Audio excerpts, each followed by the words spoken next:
we are being trained to stay away from each other. This is affecting all of us. It doesn't matter who you voted for. Coronavirus doesn't care. It doesn't care.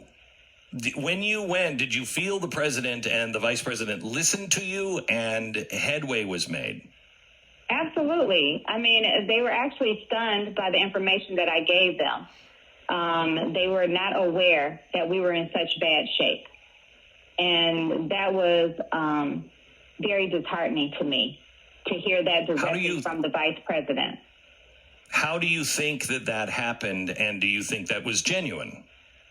I honestly... They were genuinely surprised. Oh, they were genuinely surprised. They were absolutely genuinely surprised. It was not a game. It wasn't an act. They were genuinely surprised that they, because up in the upper part of Michigan, everyone is doing what they need to do.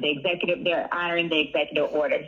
In the lower part of Michigan, where I am in Detroit, Dearborn area, the executive orders are not being honored, but they can't be honored if you don't have what you need. I'm tired of getting the phone calls that I'm receiving. Yesterday, I got the most heartbreaking phone call from Beaumont Hospital nurse who is crying, and she's at home. She's sick with the virus.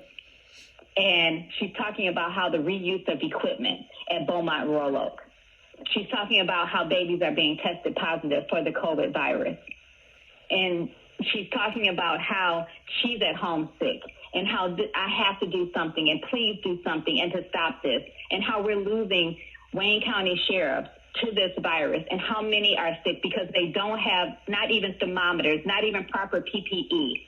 How people are still having water shutoffs here when we're not supposed to have water shutoffs. How people have started evictions here in February and they're still being carried out in March and April.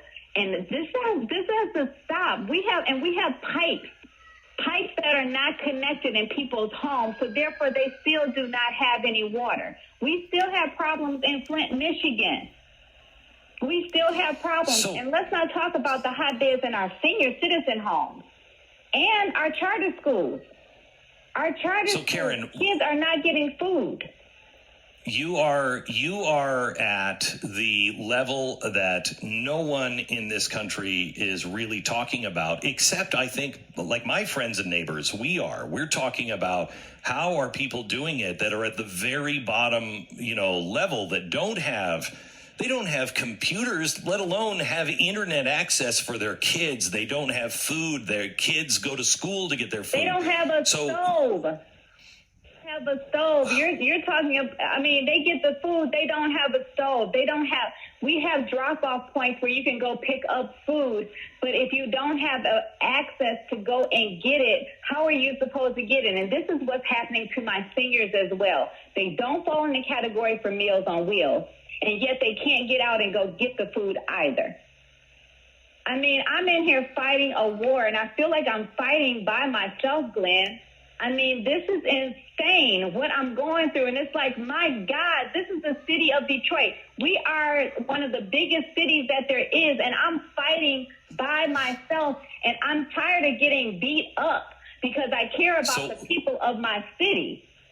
So what did the president say and the vice president say to give you comfort that help is on the way? They gave me comfort and help is on the way. I don't want to talk about specifics. But I can tell you that help and comfort is on. It's coming. It is coming. Okay.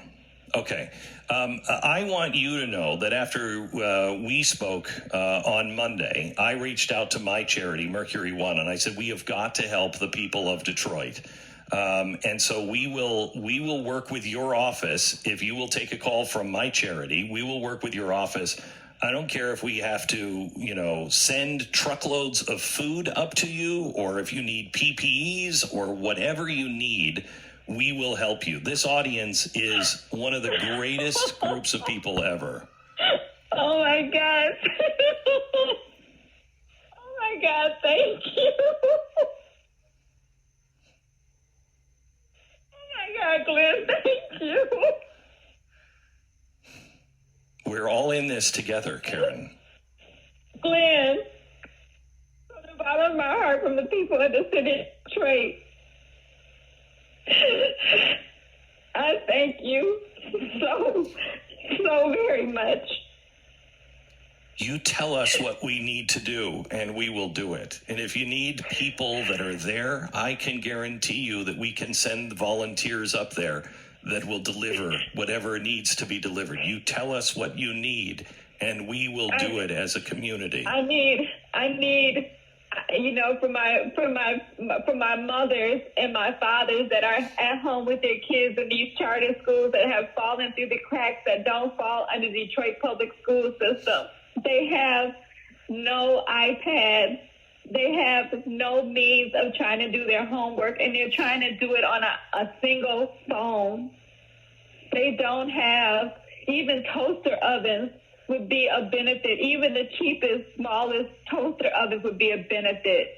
Trying to get cleaning supplies for our jails and for our prisons and testing kits. Partnering up with Mark Campbell, that I was with yesterday, partnering up with him because he does have the testing. He can do the test. If we can get more testing kits, if we can test, if we can get thermometers, if we can help the Wayne County sheriffs, if we can help our Detroit police officers and our first responders. We had over 1,600 nurses walk out and staff walk out of hospitals, and more than one hospital, even Sinai Grace Hospital. I mean, I have a laundry list. Well, right now, what you've offered is a lifeline. Karen, I'm going to put you in touch with my charity. They will reach out to you today. And we will figure out what we can do. And I ask every member of this audience to please go to mercury1.org/donate and donate now. I want you to know that if you mark it for COVID or Detroit or whatever, 100% of your donation will go there. It will not be used for any 100% of your donation. So please donate now, and let's make an impact in the lives of these people who everyone has forgotten in the great city of Detroit. Karen, we will talk again. Good.